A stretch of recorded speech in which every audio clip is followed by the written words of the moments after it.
وہ لے لیجئے آقا کام وہ لے لیجئے تم کو جو راضی کرے. وسلم علی رسولہ الکریم. اما بعد فاعوذ باللہ من الشیطان الرجیم. ان اللہ وملائکتہ یصلون علی النبی یا ایھا الذین آمنوا صلوا علیہ وسلموا تسلیما.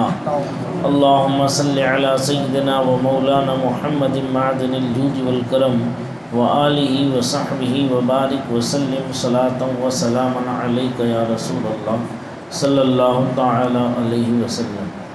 پچھلے درس حدیث میں آپ حضرات نے نماز میں ہمارے اسلاف کی جو حالتیں تھیں وہ آپ نے سماعت کی کہ حضرت سیدنا امام زین العابدین رضی اللہ تعالیٰ عنہ جب وضو کرتے تھے تو کب کا تھراتے تھے، لرزتے تھے، اور حضرت علی کرم اللہ تعالیٰ وجہہ الکریم جب نماز پڑھنے کھڑے ہوتے تھے تو آپ کے اوپر کپ کپی طاری ہو جاتی تھی.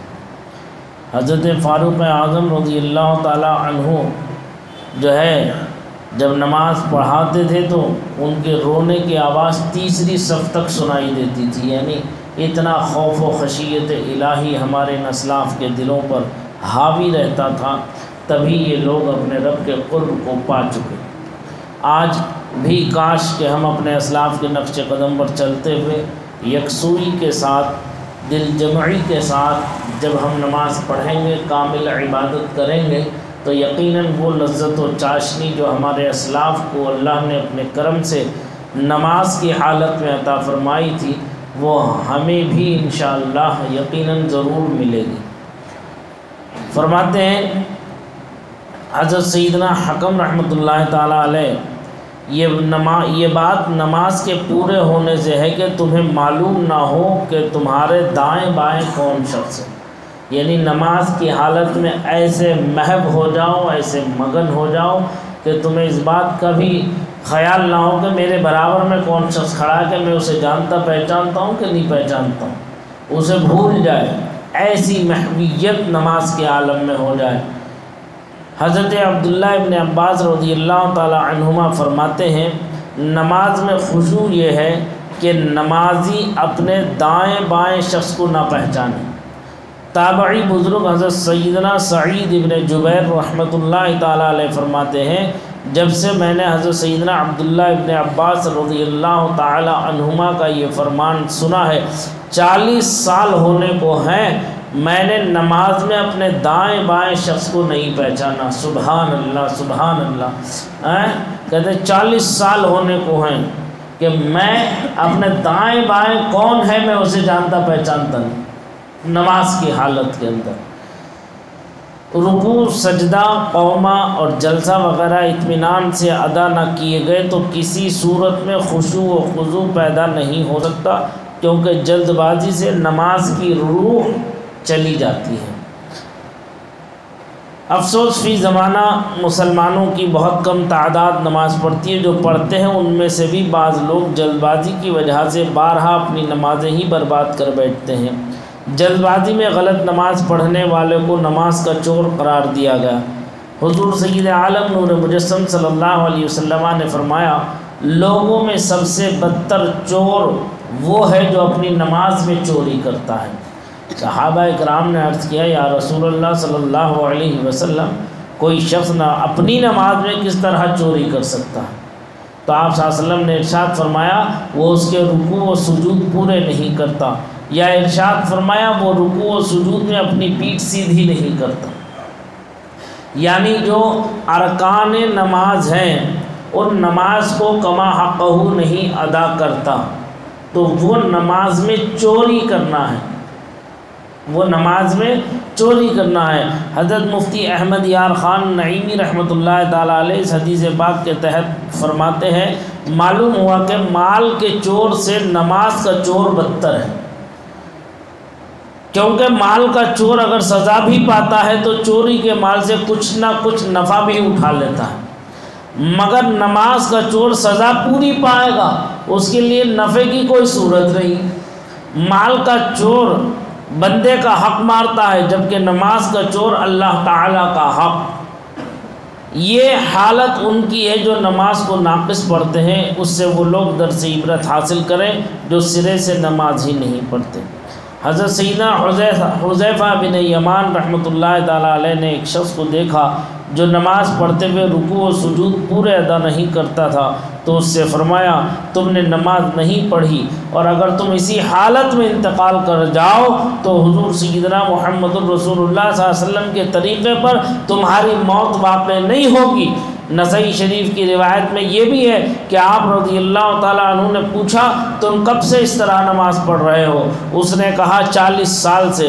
تو آپ نے اس سے ارشاد فرمایا تم نے 40 سال سے نماز ہی نہیں پڑھی، اور اگر اس حالت میں تمہیں موت آ گئی تو دین محمدی صلی اللہ علیہ وسلم پر نہیں مرو گے۔ اللہ اکبر کبیرہ۔ نماز نہیں پڑھنے والوں کا عالم کیا ہوگا؟ جو پڑھنے والوں کا حال یہ ہے کہ جو نماز میں چوری کرتا ہے، نماز میں چوری کا مطلب کیا ہے؟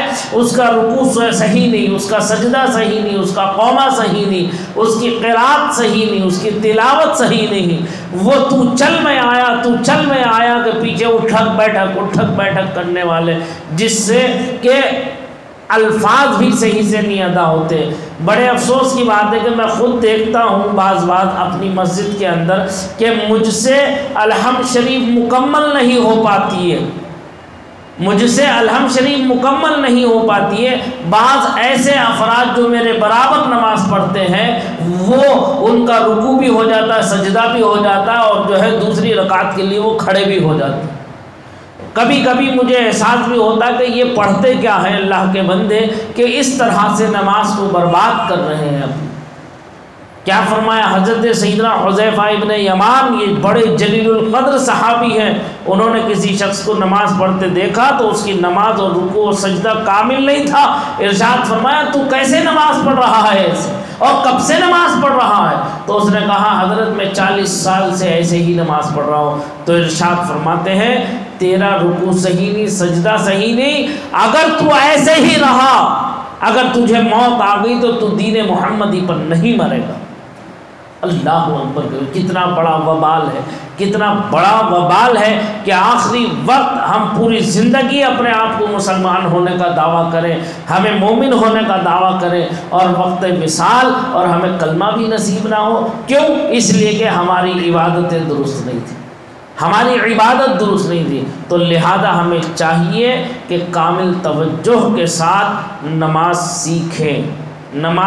سیکھیں، سمجھیں، اور قرآن پاک سب سے پہلا کام ہمیں جو کرنا ہے وہ کام یہ ہے کہ ہم قرآن پاک کو صحیح سے تلفظ کے ساتھ اس کے مخرج کو پہچان کر اس کی ادائیگی کی کوشش کر کے اسے سیکھ لیں، اور پھر اس کے بعد نماز میں جب ہم پڑھیں گے، جب ہمیں قرآن یاد ہوگا، صورتیں یاد ہوگی، نماز کا طریقہ ہمیں معلوم ہوگا کہ اب ہم صرف یہ جانتے ہیں کہ امام صاحب کے پیچھے ہم کھڑے ہو گئے، امام نے اللہ اکبر کہہ دیا تو ہم نے بھی کہہ دیا، وہ رکوع میں گیا ہم بھی گئے، سجدے میں گئے، قاعدے میں بیٹھے اس نے السلام علیکم ورحمۃ اللہ کہا تو ہم نے بھی گردن گھما دی، اس نے ادھر کو گردن گھمائی تو ہم نے بھی گردن گھما دی، نماز ہماری ہو گئی۔ تو یہ نماز نہیں ہے۔ سمجھ میں آ رہی بات؟ ہمیں یہ معلوم ہونا چاہیے کہ ہم جو نماز پڑھ رہے ہیں وہ صحیح ہے کہ نہیں، ہمیں نماز کا طریقہ معلوم ہونا چاہیے۔ ہم تو صرف فرض اسی کو سمجھتے ہیں کہ فجر میں 2 فرض ہیں، ظہر میں 4 فرض ہیں، عصر میں 4 فرض ہیں، مغرب میں 3 فرض ہیں، عشاء میں 4 فرض ہیں، 17 رکعت نماز فرض ہیں اور 3 رکعت وتر کی واجب ہیں۔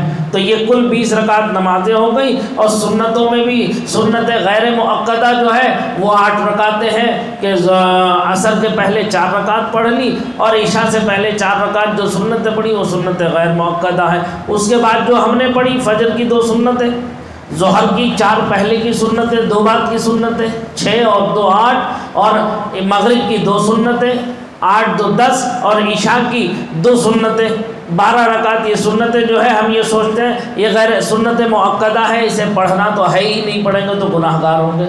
بس ہم اتنا ہی جانتے ہیں کہ یہ سنت ہے، یہ فرض ہے، یہ واجب ہے، صرف نماز۔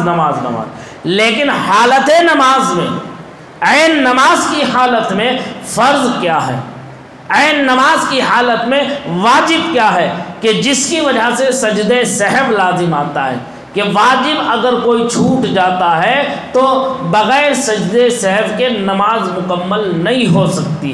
آپ حضرات دیکھتے ہیں کبھی کبھی اتفاقاً ایسا ہوا کہ امام نے آپ کے نماز پڑھائی اور قائد اخیرہ میں بیٹھنے کے بعد اتحیات مکمل کر کے نہ اس نے درود شریف پڑھا نہ دعائے معصورہ پڑھی، اتحیات کو مکمل کرتے ہی اس نے داہنی جانب ایک سلام پھیرا، داہنی جانب سلام پھیرتے ہی وہ 2 سجدے کرنے لگا۔ جیسے امام کو کرتا دیکھا آپ نے بھی ایک سلام پھیر کے سجدے کر لیے۔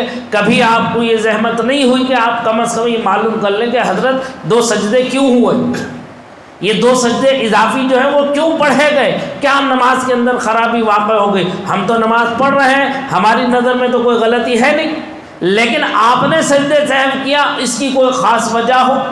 یہ دین سیکھنے کا طریقہ ہے، یہ دین کو سمجھنے کا طریقہ ہے۔ سمجھ میں آ رہی بات؟ تو کم از کم یہ معلوم ہو جائے کہ ہاں یہ نماز میں واجب رکن تھا جس کے چھوٹنے کی وجہ سے نماز سجدے سہو کے بعد مکمل ہو گئی۔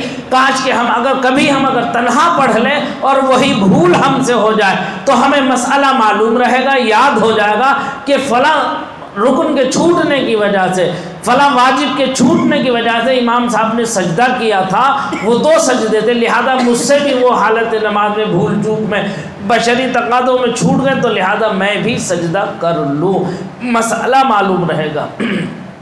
سمجھ میں آ رہی بات؟ اور کبھی کبھی جو ہے آپ نے دیکھا کہ جو ہے نماز کو ہی دوبارہ لوٹا دی گئی، نماز ہی واپس دوبارہ پڑھائی گئی، تو اب وجہ کیا تھی نماز کے دوبارہ واپس پڑھانے کی؟ کیوں؟ پہلی نماز میں خرابی کیا تھی؟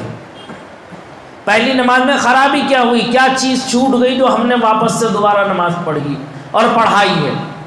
تو یاد رکھو، نماز میں اگر کوئی فرض چھوٹ جاتا ہے تو سجدے سہو کر لینے سے وہ نماز مکمل نہیں ہوتی، لہذا اس نماز کا دوبارہ سرے سے لوٹانا ہی لازم و ضروری ہوگا، ورنہ وہ نماز آپ کے ذمے، آپ کے حق میں باقی رہے گی۔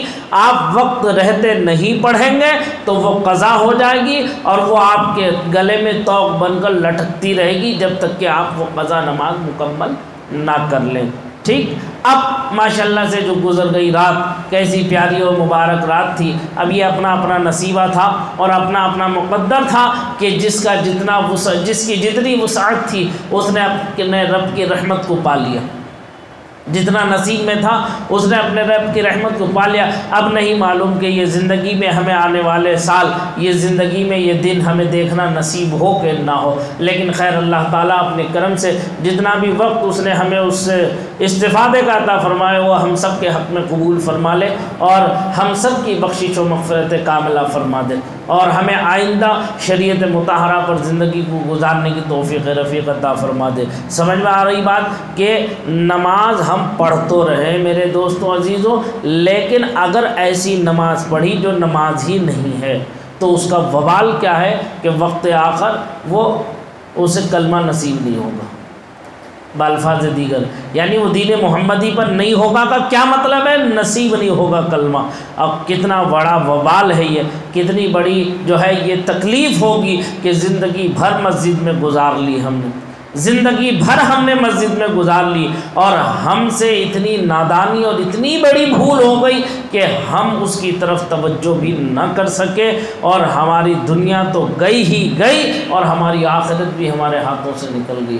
کیا یہ عقل مندی کی بات ہے؟ یہ عقل مندی کی بات نہیں ہے۔ تو لہٰذا ہمیں چاہیے کہ ہم دین سیکھیں اور دین سمجھیں، اور میرا فرض ہے کہ میں آپ کو مسائل شرعیہ سے آگاہ کروں، آپ کا یہ فرض ہے کہ کہیں آپ کو ٹھوکر لگتی ہے آپ رجوع کریں، ایک مسئلے کو آپ 100 مرتبہ بھی مجھ سے پوچھیں گے تو انشاءاللہ میں انکار نہیں کروں گا آپ کو، میرا فرض ہے کہ میں آپ کو سمجھاؤں، توفیق اللہ اپنے کرم سے عطا فرمانے والا ہے۔ لہذا آپ سے پھر میں ایک مرتبہ گزارش کرتا ہوں کہ روزانہ فجر کے بعد مدرسہ آپ کا یہاں چالو ہے، آپ جیسے نوجوانوں کے لیے، بزرگوں کے لیے ہم نے یہ بڑی جد و جہد کے ساتھ یہ کوشش کی تھی کہ کاش کے لوگ آئیں، بیٹھیں اور درس قرآن حاصل کر لیں اور اپنے تلفظ کو صحیح کر لیں، اس کی ادائیگی کو صحیح کر لیں۔ اس وقت تو میں قرآن تو پڑھا نہیں رہا ہوں، اس وقت تو میں مسائل بتا سکتا ہوں اور حدیث پاک ایک آدھ دو حدیث کی تشریح کر دوں گا جو آپ کے ذہنوں میں مسائل بیٹھ جائیں گے، لیکن قرآن کی ترتیل یہ شرط ہے، فرض ہے، اگر نہیں کریں گے تو نماز ہی سرے سے آپ کے نہیں ہوگی۔ جہاں مسائل کا جاننا ضروری ہے وہیں قرآن کی تلاوت کا حاصل کرنا بھی جو ہے وہ بھی ضروری ہے، اگر وہ نہیں ہوگا تو نماز ہی نہیں ہوگی۔ اس لیے میری پھر گزارش ہے، بعد نماز فجر 10 ہی منٹ کا تو مدرسہ ہے، 2 حرف کر کے پڑھ رہے ہیں ماشاءاللہ سے 4 مہینے کے لگ بھگ مدرسے کو بھی کھلے ہوئے ہو گئے، اور جو لوگ پڑھ رہے ہیں آپ ان سے خود رجوع کر لو، دیکھ لو کہ وہ 4 مہینے پہلے ان کی کیا حالت تھی اور 4 مہینے کے بعد اب جتنے لوگ بھی پڑھ رہے ہیں ان کے تلفظ میں، ان کی ادائیگی میں، ان کی صحت میں کہاں سے کہاں تک فرق آیا ہے۔ لہذا میری گزارش ہے کہ فجر کی نماز مسجد میں آئیں۔ آج کتنا پیارا لگا، فجر میں کیسی بھری ہوئی جماعت، ظہر میں بھری ہوئی، عصر میں بھری ہوئی، مغرب میں بھری ہوئی اور اب عشاء میں بھی بھری ہوئی تھی۔ اللہ ہمیں ایسے ہی مسجدوں کو بھرا رکھنے کی توفیق رفیق عطا فرمائے۔ جب تک ہماری سانسیں باقی ہیں ہم مسجد کو نہ چھوڑیں، ہم مسجد کو نہ چھوڑیں اور مسجد کو آباد رکھیں۔ اور میں بار بار گزارش کیا تھا کہ اپنے ذمے یہ لے لو کہ میں خود مسجد نہیں آؤں گا، بلکہ میں اپنے کسی بھائی کو، دوست کو، ساتھی کو، عزیز کو اپنے ضرور مسجد کو لے کے آنے کی کوشش کروں گا۔ آپ کوشش کرو، کامیابی اللہ کے دست قدرت میں۔ اللہ تعالیٰ مجھے آپ سب کو اس پر عمل کی توفیق رفیق عطا فرمائے۔ آمین وآخر دعوانا الحمد للہ رب العالمین۔ اللہم